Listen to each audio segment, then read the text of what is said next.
તો સાંજે વરસાદ પણ સારો થયો હતો એટલે જોઈ આવી પાણી કેટલું આવ્યું છે। આ આપણા દોસ્તાર પણ તૈયાર થઈ ગયા છે, ગાડી બાડી તૈયાર કરીને જ રાખી છે, આવે એટલે ડાયરેક્ટ જવાનું જ વાત છે। તો હાલો અફજલ, આપણે જાસી નદી જોવા। અમે જઈ રહ્યા છીએ નદી જોવા। આ બે પાણી મેં હમાણા છે, વાંધો નહીં હાલ, અહીંયા ગાડી હાલે, દુકાને આપણે ગાડી રાખી દઈએ। હાલો અહીંયા આપણે ગાડી રાખી દીધી છે। હવે અહીંથી આપણે જવાનું છે હાલીન, તો અહીંથી આપણે જઈશું હાલીન નદી જોવા। તો હાલો અહીંથી આપણે હાઈલા જઈએ,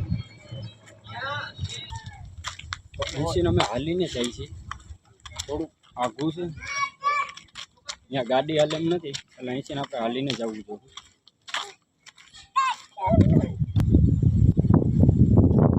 નીચે જોઈને હાલજો ક્યાંક વયા જતા નહીં નીચે। હા ધીમે હાલજો એવું બધું, અહીંથી નીચે ગયા તો ટાટિયા બાટિયા તો નોખું થઈ જાય।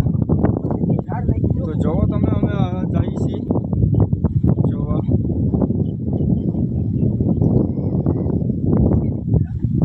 પવન વધારે છે, હાલજો આરામ છે નીચે જોઈ, કયા વયા જાવ ખબર નહીં પડે।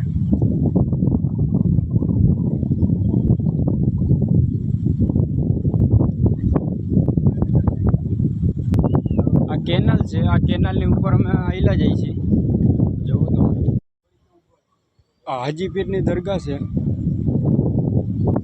જોવો તો ફરતે બાજુ પાણી છે, વચમાં દરગાહ છે, અને આ આપણી નદી છે।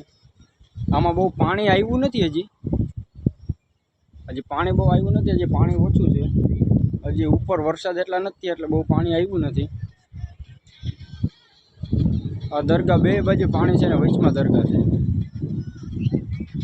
જોવો તમે આ કેનાલ,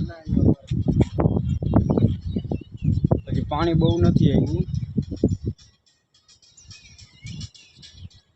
આ જોવો તમે અહીંયા ફોટા પાડે છે બે, જોવો તમે